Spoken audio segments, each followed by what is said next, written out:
이제 오늘부터 이제 성경 공부 느헤미야 1강을 시작을 하려고 합니다. 네, 제가 소제목을 한번 정해 보았습니다. 우리 밑에 보이시나요? 네, 우리 다 같이 한번 읽겠습니다. 시작. 네, 무엇을 세운다고요? 네, 삶을 세웁니다. 느헤미야는 성벽을 세우지만 우리는 뭘 세우는 거예요? 우리의 삶을 세워 나가는 거예요. 하나님이 기뻐하시는 삶으로 세워 나가는 것. 이제 그것이 느헤미야를 읽는 하나의 또 다른 이제 관점이 되어질 수 있어요. 그래서 오늘은 특별히 느헤미야의 배경 기본적인 것들을 조금 짚어 넘고 가려고 해요. 느헤미야는 어떤 사람이냐면 정치인인 거예요. 뭐 선지자, 제사장, 아니면은 뭐 그런 하나님의 부르신 뭐 특별한 사람 그런 것보다도요. 이 느헤미야는 정치인이었어요. 그래서 느헤미야 1장 11절에 보면은 왕의 술 맡은 관원이었다. 이제 이렇게 이야기를 해요. 그리고 이제 왕에게 허락을 받아서 이스라엘의 성벽을 재건하러 갈 때는 어떤 신분으로 갔냐면요. 총독이었어요. 총독. 이스라엘 땅을 다스리는 총독으로서 간 거예요. 그거에 대한 권리와 권한을 받고 간 거죠. 그냥 간 게 아니에요. 그래서 느헤미야 12장 26절에 보면 느헤미야를 그 총독이라고 이야기해요. 그러니까 이렇게 얘기하는 부분이 좀 많이 나와요. 그래서 이 느헤미야는 이게 정치인이었다. 네, 그래서 이 에스라 선지자와는 조금 달라요. 이게 성경에 바라보는 관점도 좀 다른데 제가 기본적으로 한 구절씩만 좀 갖고 왔는데 이 느헤미야 2장 9절에 있는 말씀인데 보이시나요? 네, 우리 다 같이 한번 읽어보겠습니다.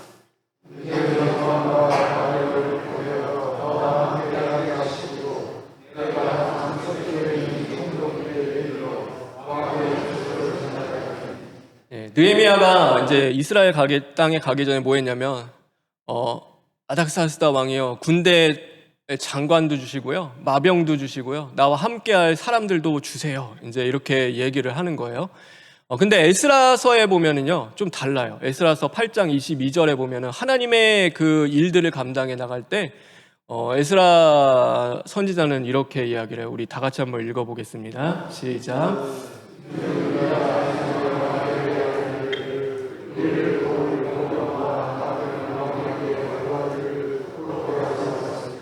왕의 마병, 그 다음에 뭐 왕의 보병, 이제 왕에게 무언가 사람을 구하는 것을요 부끄럽게 여기고 하나님 앞에 기도했어요. 다르잖아요. 어느 때는 뭐 구하고 받들어서 가고 느헤미야는 그런데 에스라는 그렇지 않은 거예요. 우리가 에스라서만 읽으면은요 그럴 수 있어요. 에스라처럼 기도해야지 왜 그런 것들 원하고 또 구해? 이렇게 생각할 수 있는데요. 그 방법이 어떤 게 옳다, 옳지 않다 그게 중요한 것이 아니라 하나님이 역사하고 계시는 것이 가장 중요한 거예요. 그래서 우리는요 한 곳에 치우치면요 성경을 잘못 볼 수 있어요. 이런 거 필요 없고 이런 거 다 없어도 할 수 있고 우리는 그냥 무조건 기도하면서 간다. 이제 그렇게 갈 수도 있는데 그렇지 않은 거예요. 하나님은 때를 따라 하나님이 다 사용하시는 거예요. 그래서 뭐 보면은 성경에 악한 자도 하나님이 쓰신다 하잖아요. 그래서 하나님은요 이렇게 느헤미야 같이 쓰시는 경우도 있어요. 그러나 하나님은 또한 에스라와 같이 겸비하며 쓰시는 경우도 하나님은 있는 거예요. 그래서 제가 왜 느헤미야에게 정치인을 보라고 했던 거는요 그런 거예요. 이 성벽을 재건하는 방법이요 에스라와는 조금 하나님의 일하는 방법들이 달라요. 그래서 다르지만 동일하신 하나님의 선하신 손이 역사하고 인도하고 계신다. 우리는 그것을 보면 되는 거예요. 느헤미야라는 이름의 뜻이 있어요. 우리 한번 읽어볼까요? 하나님의 위로예요. 이게 느헤미야라는 이름은요 하나님의 위로라는 그 뜻을 가지고 있어요. 에스라서가 우리가 마지막 10장에서 끝났잖아요. 에스라가 우리 하나님 앞에 돌아가서 회개하고 이방 여인들 다 결혼해가지고 한 거 돌려보내고 이제 예배를 회복하고 신앙을 회복하고 막 이제 그런 운동을 했어요. 그리고 나서 이 느헤미야까지 시간이 어느 정도냐면 약 13년이 흐르는 거예요. 그러면은 이 회개 운동이 제대로 잘 이루어졌는가, 잘 됐는가?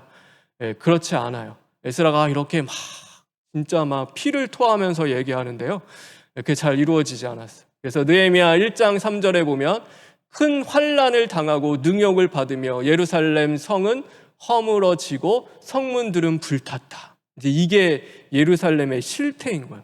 얼마나 황폐하고 지금 위험하고 말도 안 되는 일들이 겪게 되는 거예요. 근데 이게 왜 이렇게 됐을까라고 생각해 보면요, 한 가지 단서를 찾을 수 있어요. 에스라가 이 느헤미야 13장 28절에 있는 말씀인데요.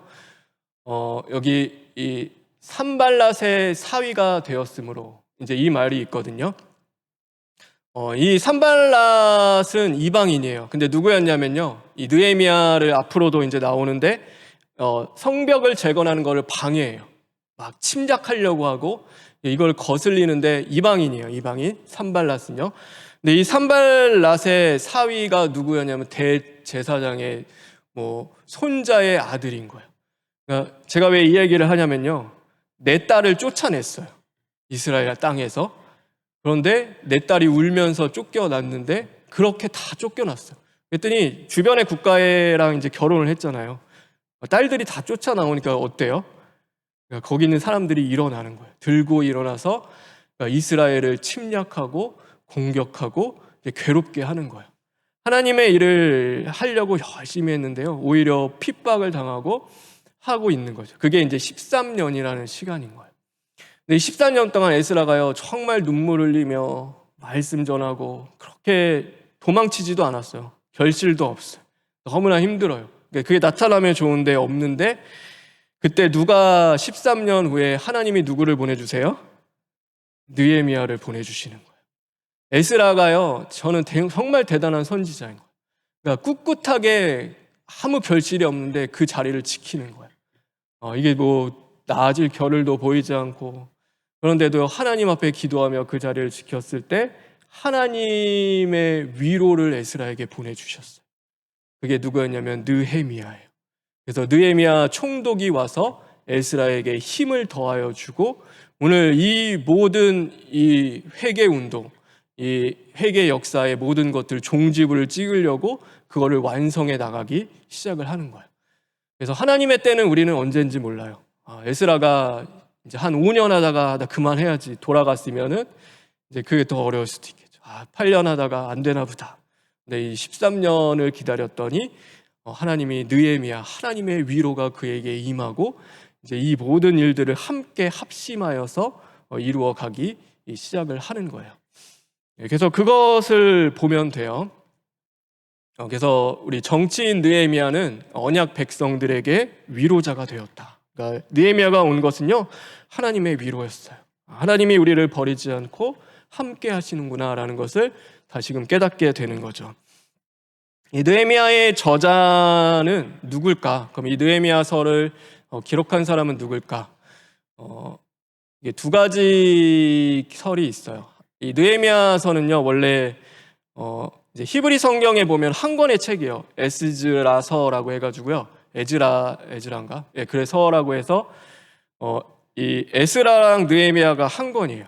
그러니까 이게 별개의 책이 아니라 한 권으로 묶여 있어요. 그래서 이거를 에스라라고 보는 경우가 있어요. 에스라가 기록을 했다. 그래서 느헤미야서는 에스라가 기록을 했다. 왜냐하면 동일한 구절들도 있어요. 그런데 이 느헤미야서는요, 좀 특이해요. 에스라와는 좀 달라요. 제가 밑에 적었는데 한번 읽어보겠습니다. 1인칭 시점으로 기록되어 있어요. 내가 자서전 같아요. 내가 이렇게 했고, 내가 이것을 하고, 내가 왕에게 이야기했고 가게 됐다. 그러니까 이게 같은 책이 맞을까라고 싶을 정도로 완전히 시점이 달라져요. 시점이 달라져서 성경이 기록이 되어 있어요. 그래서 어떤 사람들은 이것은 그냥 느헤미야가 기록을 했다라고 보는 경우가 있어요. 그런데 이거는 정설은 아니에요. 제가 생각하기에는요, 느헤미야가 기록한 것을 에스라가 마무리했다라고 보는 게 저는 그렇게 바라봐요. 그래서 총 마지막 편집은 에스라가 다 했어요. 근데 이 부분에 대한 것들의 기록은 누가 했냐면 이제 느헤미야가 한 거예요. 그래서 에스라와 느헤미야서가 이제 한 권으로 만들어지게 되지 않았을까라는 그 생각을 이제 해보게 돼요. 왜 기록을 했을까? 이 책을 도대체 왜 기록을 하고 있는가? 죄송해요.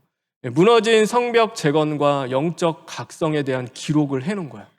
성벽이 어떻게 재건되었는지, 하나님의 역사, 하나님의 일이 어떻게 이루어졌는지를 이제 기록을 한 것이고, 끝을 내야 되잖아요. 이 회개 운동을 어떻게 마무리되는지에 대한 것을 이 느헤미야 마지막 부분에 이제 나와 있어요. 그래서 그것에 대한 영적 각성에 대한 것들을 이제 기록을 하고 있는 목적으로 기록을 되어 있어요. 그래서 느헤미야가 한 것은요, 이 성벽이에요, 성벽. 여기 잘 보이진 않겠지만 이렇게 약간 팔자 모양 같이 약간 좀 이상한 팔자죠. 이게 성벽을 다시금 세우는 일이에요. 문이 10개가 있고요. 10개의 문과 3개의 망대가 있고, 이 성벽을 다시 무너진 성벽을 재건하는 일을 이제 느헤미야가 와서 한 거예요. 어마어마하죠. 이게 그냥 쉬운 일은 아니에요. 근데 여러분, 이게 며칠 만에 했는지 아세요?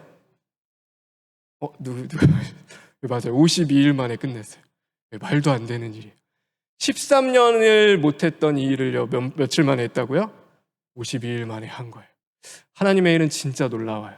그러니까 이거는 이게 오래 걸릴 것 같고 안 될 것 같은데요, 하나님이 하시기 시작하면요, 시간은 뭐 그렇게 중요한 것 같지는 않아요. 52일 만에 말도 안 되게 이 성벽이 세워지는 은혜의 역사가 임하는 거예요. 그래서 이 또 시대적 배경을 좀 볼 필요가 있어요. 이 시대적 배경은 여러분이 드린 프린트에도 있지만 에스라 1장과 6장이 제일 먼저예요. 그게 제일 먼저 앞에 오는 거고요. 그 다음이 또 에스라 7장부터 10장, 그 다음이 이제 느헤미야가 와요. 근데 이 사이에 중요한 거 제가 아까 설교 시간에도 이야기했는데, 이거 먼저 설명을 할게요. 그래서 포로 귀환이 3차 했죠. 우리 임경재 목사님 통해서도 말씀해 주셨는데, 에스라 1장부터 6장의 사건이요, 이제 고레스 왕 때예요. 1차 기환이고, 이제 스룹바벨이 와서 성전을 재건하는 그 기록이 되어 있어요. 그리고 에스라 7장부터 10장은 2차 기환이고, 오늘 이 왕이에요. 이 왕, 느헤미야 같은 왕, 아닥사스다 왕이고, 이제 2차 기환이에요. 에스라가 예배를 재건해, 예배를 세우는 일, 율법을 다시금 세우고 그들에게 예배를 회복하는 일들을 했어요. 그리고 마지막으로 3차가 이 느헤미야가 와서 성벽을 재건한 일로 이제 포로에서 돌아온 귀한 그것이 다 맞춰져요. 근데 이 사이에 중요한 일이 하나 있는데, 이제 에스더 사건을 하나님이 주시는 거예요. 이 에스더의 왕이요, 아수에로 왕이에요. 아닥사스다 왕의 아버지예요. 그러니까 역사서에는 크레스크세스라고도 해요. 근데 왜 여기, 그러니까 유대인들에게 대하여 왜 이렇게 관대한가? 왜 그 왕이 또 이런 일들을 하는가라고 보면요, 이 왕의 왕비가 유대인이잖아요. 네, 그런 일들도 있어요. 그러니까 하나님의 역사는 참 오묘해요, 기묘해요. 이게 퍼즐이 맞춰듯이요, 하나하나 그냥 맞춰져 가는 거예요. 왜 에스더의 사건을 먼저 하나님이 주셨을까? 왜 죽을 수밖에 없는 사건을 나 망하라고 주신 사건처럼 보이는데 망하는 사건이 아닌 거예요. 그 사건을 통하여서 하나님이 예비하신 것들이 더 큰 그림이 있는 거예요. 그것을 위하여서 하나님이 주셨고, 너희들은 이 사건으로 망하는 것이 아니라 그들을 하나님이 살리셨고 회복시키셔서 마지막에 귀환까지 하나님이 싹 이루어 가시는 거예요. 하나님은 허투루 주시는 사건은 우리 인생 가운데 아무것도 없는 거예요. 하나님은요, 모든 것은 하나님의 손 안에 있다. 하나님의 역사 속에 있는 거죠. 우리가 이것을 보면요, 너무 감사해요. 이렇게 감사할 수가. 하나님이 이렇게 역사해 주시고 이렇게 인도해 주시구나. 이제 그렇게 깨닫게 되면서 이제 크게 보면은요, 그렇지. 이 사건만 놓고 보면은 하나님 막 원망하고 왜 이렇게 힘들게 우리 죽이려고 하는 저 원수를 붙여가지고, 그런데요, 이렇게 넓게 크게 하나님의 눈으로 보면요, 그 사건이 필요했구나, 있어서 주시는 사건이구나. 우리 인생도 마찬가지죠. 하나님이 허투루 주시는 것은 단 하나도 없는 거예요. 그래서 우리는 하나님을 의지하며 하나님 앞에 기도하며 하나님의 뜻대로 주님의 손 안에서 다루어지기를 기도하며 나아가는 거죠. 요렇게가 기본적인 배경이에요. 요거를 알고 이제 다음 시간에는요, 이 성경을 좀 더 구체적으로 장별로 해가지고 이제 그것들을 어떤 의미를 갖고 있는지를 한번 살펴보려고 해요. 그러면 우리가 왜 느헤미야를 읽어야 하는가? 제가 전에도 역사서를 어떻게 읽어야 되는지를 한번 설명한 적도 있어요. 그건 당연한 거예요. 하나님이 어떻게 역사하시고 우리를 인도하시는지를 우리가 깨닫는 것 너무 중요해요. 감사하는 거 당연한 거예요.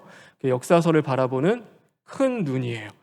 그런데 오늘 이 느헤미야를 우리가 또 깊이 들어가서 왜 읽어야 되냐면요. 저는 두 가지라고 생각해요. 첫 번째가 뭐냐면 우리 다 같이 한번 읽어볼까요? 네, 정체성이에요. 나는 누구인가? 나는 누구인가? 이게 중요해요. 제가 영어를 써서 죄송해요. 이런 단어가 있기 때문에 제가 쓴 거예요. exclusion and embrace라고 해가지고요. 이 뜻이 뭐냐면은요, 이 배제와 포용이라는 뜻이에요. 배제와 포용하는 건데요. 왜 이것을 다루어야 하냐라고 하면요. 여러분 성경에 보면 구약에 이해 안 되는 것들이 참 많이 있죠. 우리는 이방인이랑 결혼할 수 있어요, 없어요? 할 수 있어요. 여러분 그게 죄예요, 죄가 아니에요? 죄가 아니에요. 근데 이때는요, 이방인 여인들 다 쫓아내요. 결혼했는데 심지어 사랑의 하나님이신데 왜 그렇게 하시는가? 왜 그렇게 하는가? 우리가 그 사건만 놓고 보면요, 하나님 너무하시네. 하나님 왜 이렇게 할까라고 생각할 수도 있는데요. 그 본질을 보는 거예요. 우리는 그 본질을 보는 거죠. 아까 제가 얘기한 것처럼요, 정치인과 선지자의 하나님이 쓰시는 방법이 다 달라요. 그래서 막 기도만 해야지 왜 그런 거 다 이용해? 그러면요, 이거 잘못된 거죠. 하나님은 쓰실 수도 있는 거예요. 근데 하나님은 이거 쓰니까 기도만 하면 안 돼. 그러면 그것도 잘못된 거예요. 하나님이 어떻게 역사하실지 모르는 거예요. 이 당시 때 이스라엘 민족은 너무나 약했어요. 아무것도 아니었어요. 그 주변 강대국들에 비하면요, 소수였어요. 약한 사람들이었어요. 그래서 이런 말이 있어요. 우리 다 같이 한번 읽어볼까요?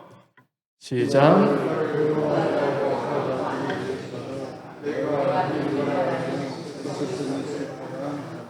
우리가 이렇게 옆에 있는 분 이렇게 한번 안아줘 보시겠어요? 네, 이렇게 안아주세요. 네. 여러분 좋죠? 네, 우리가 이렇게 누군가를 안는 거는요, 이게 포용이라고 그래요. 우리가 사랑이죠. 네, 그건 사랑이에요. 네, 사랑으로 우리가 누군가를 안아줄 때는요, 어느 때 가능하냐면 내가 누구인지를 알 때만이 가능한 거예요. 근데 내가 누구인지 몰라요. 내 정체성이 없을 때 옆에 있는 사람을 안게 되면은, 우리 다 같이 한번 읽어볼까요? 네, 흡수되는 거예요. 네. 내가 그리스도의 사랑으로 안아줘서 그 사람을 변화시키고 그 사람을 인도하는 것이 아니라요, 나도 끌려가요. 흡수되어지는 거예요. 그래서 거기에 끌려 들어가가지고요, 나도 이제 누군지 몰라요. 그래서 그 처음의 목적과 처음에 좋은 선한 의도는 다 없어지고 그냥 거기에 끌려서 하나가 되는 거예요. 그래서 성경은요, 배제라는 것을 할 수 있어요. 하나님은요, 이스라엘 민족이 너무 약할 때, 그 연약하고 부족할 때, 힘이 없을 때, 잘못하면요 다 끌려가요. 그래서 성벽을 세우시는 거예요. 그래서 구별되게 하시고 거룩하게 만드시는 거예요. 그런데요, 하나님이 내가 누군지 알고 이제 영적으로 건강하고 강할 때는요, 그 성벽도 다 무너뜨리시기도 해요. 그리고 나아가서 모든 사람들 embrace, 포용할 수 있도록 하나님이 역사해 주신다. 그래서 내가 그리스도인으로서 탁 서서 말씀도 전하고 기도도 해주고 흔들리지 않고 그 사랑으로 이끌어 줄 수 있을 때는 하나님의 그 성벽은 다 의미 없어요. 그것을 뛰어넘어서 역사할 수 있도록 하나님이 해주시는 거죠. 이게 본질인 거예요.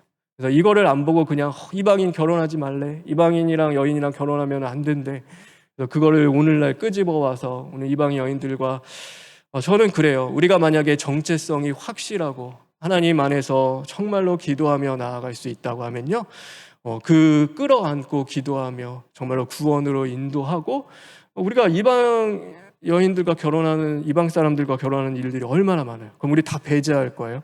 그 사람들은 다 배척하고 우리와 다 아니라고 여길 거예요? 아니에요. 예수님은 누구의 친구였어요? 이방인의 친구가 되어주셨어요.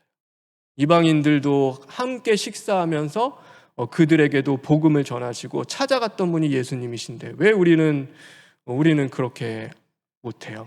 그래서 뭘 우리가 여기서 보냐면요, 이 느헤미야는 정체성에 대한 것들을 우리가 다시금 돌이켜 보는 거예요.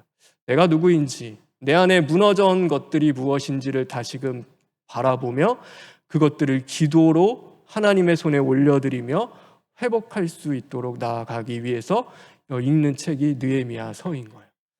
그래서 내 삶이 막 무너진 것 같아요. 아무것도 아닌 것 같아. 너무 힘들어요. 그러면은요, 느헤미야서 읽으면 돼요. 읽으면서 하나님이 어떻게 이끌어 가시고 우리의 삶을 우리를 어떻게 세워 가시는지, 내 안에 무너진 것들이 도대체 무엇인지를 발견하며 기도하며 시인하고 회개하고 다시금 회복하면서 가는 거예요. 그래서 우리는 느헤미야서를 읽는다. 또 하나는요, 미안, 죄송합니다. 이 위에 잘못 나왔는데, 하나는 이제 회개예요. 회개. 우리가 제가 이것도 또 썼어요. 이게 에클레시아 셈퍼 리포만다라고 해가지고요, 라틴어인데, 밑에 한번 읽어볼까요? 시작. 교회는 뭐라고요? 개혁되어야 한다. 에클레시아가 교회고요, 셈퍼가 항상 지속, 계속이라는 거고, 리포맨다라고 해서 이게 개혁이라는 단어예요. 그래서 교회는 항상 개혁되어야 한다라는 것이요, 이 교회를 여태까지 개혁했던, 정말로 그 종교 개혁을 이끌었던 이 모토예요. 모토. 이거는 오늘날까지 우리 기독 개신교의 모토이기도 해요. 항상 개혁되어야 한다. 근데 저는 이거를 좀 바꿔요. 저는 이거를 바꾸는데, 에클레시아 셈퍼 페인테티아라고 해가지고요, 이게 뭐냐면 회개예요. 회개. 그래서 교회는 항상 뭐 해야 된다고요? 교회는 항상 회개해야 한다. 네, 저는 이게 맞다고 생각합니다. 개혁도 중요한데요, 개혁보다도 교회는 항상 회개해야 한다. 네, 그래서 저는 이거를 생각해요. 그래서 이 느헤미야서를 읽으면서 우리는 뭐 하냐면 우리 자신을 발견하며, 정말로 회개해야 될 거는 우리잖아요. 그래서 우리 자신이 더 회개하고 하나님 앞에 서며 나아가기 위해서 우리는 이 성경을 읽는 것입니다. 그래서 이제 느헤미야서를 앞으로 이제 2주 정도 더 다루고 끝내려고 해요. 그래서 그냥 여기 오시는 것이 아니라요, 한번 읽어보세요. 그러니까 느헤미야서를 쭉 읽으면서 오늘 이렇게 배경 지식도 알려드렸고, 어떻게 읽어야 하는 것도 여러분에게 함께 이렇게 나누었어요. 그러니까 그런 것들을 생각하고 기억하면서 성경을 읽어가시면서 하나님의 손이 어떻게 인도하셨고 또 이끄시고 계신지, 또 그것을 발견되면 감사하고 우리 자신도 발견하고 회개하며 또 한 주 살아가는 저와 여러분 되길 간절히 소망합니다. 하나님 감사합니다. 오늘 우리가 느헤미야를 나누었습니다. 부족한 자를 통하여서 느헤미야 함께 나눌 수 있는 기회를 주시니 감사합니다. 이 말씀이 우리에게 온전히 적용되어지기를 원합니다. 오늘 무너진 우리의 삶의 자리들이 있다면 하나님, 이 배우는 기간들을 통하여 다시금 회복할 수 있도록 은혜로 찾아와 주시고 함께하여 주시옵소서. 돌아가는 우리 성도님들 그 발걸음도 주님 지키시고 보호하여 주실 것을 믿사오며 예수님의 이름으로 기도합니다. 아멘.